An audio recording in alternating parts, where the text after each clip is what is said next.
2020 38 62 20 10 41. Baik, saya akan menjawab soal luas ekonomi Islam.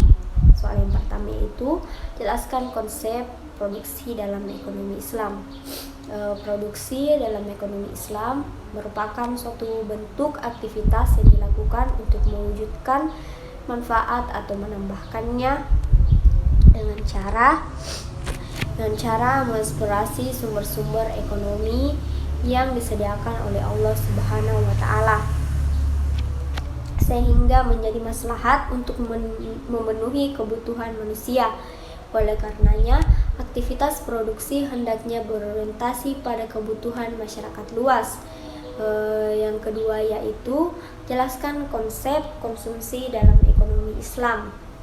Baik, konsumsi dalam Islam diartikan sebagai penggunaan terhadap komoditas yang baik, menjauh dari segala sesuatu yang diharamkan. Maka sudah barang tentu motivasi yang mendorong seseorang untuk melakukan aktivitas konsumsi juga sesuai dengan prinsip konsumsi itu sendiri.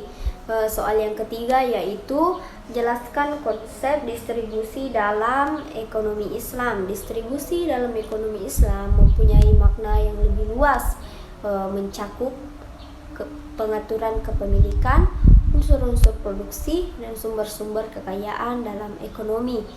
Islam diatur kaidah distribusi pendapatan, baik antar unsur-unsur produksi maupun distribusi dalam sistem jaminan sosial. Soal yang keempat yaitu jelaskan peran lembaga keuangan syariah dalam pembangunan ekonomi. Lembaga keuangan syariah mempunyai peran yang begitu besar dalam menghimpun dana dari masyarakat dan kemudian menyalurkannya sebagai modal usaha sehingga tercipta pertumbuhan ekonomi. Hal ini menggambarkan betapa besar lembaga keuangan syariah berperan sangat penting dalam pembangunan ekonomi suatu negara.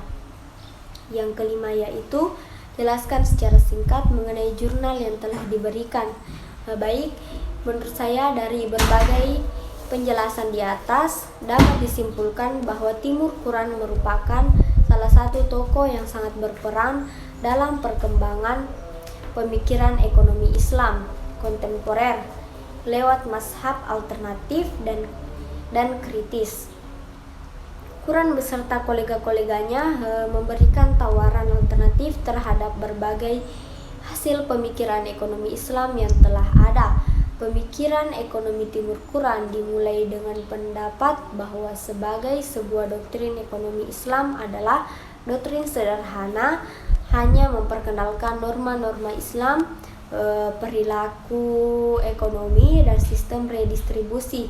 Tentu saja menjadi alternatif dari sistem ekonomi kapitalis dan nasionalisme. Sedangkan pada aspek kemunculan ekonomi Islam sebagai sebuah disiplin ilmu, Quran termasuk yang tidak sepakat. Menurutnya, kemunculan ekonomi Islam hanya bertujuan politis kultural, di mana kontribusi terbesar dari pemikiran ekonomi tersebut justru hanya berasal dari orang-orang Pakistan. Bahkan pada masa ulama-ulama klasik tidak ada istilah ekonomi Islam dan sebagainya. Terlepas dari itu, Quran termasuk yang sepakat dengan sistem zakat dan wakaf sebagai konsep distribusi, di mana zakat jauh lebih efektif dari sistem redistribusi sekuler. Dengan sistem wakaf tersebut, sebelum memiliki fleksibilitas yang diperlukan untuk pemanfaatan sumber daya yang efisien. Dalam kasus riba, Quran termasuk tokoh yang sepakat bahkan riba terlarang karena tidak sesuai dengan tuntunan Islam. Sedangkan pada bunga, Quran termasuk setuju dengan beberapa catatan, termasuk tujuan ekonomi itu sendiri. Baik, itulah jawaban dari saya. Lebih dan kurangnya mohon dimaafkan. Wabillahi taufiq wal hidayah. Wassalamualaikum warahmatullahi wabarakatuh.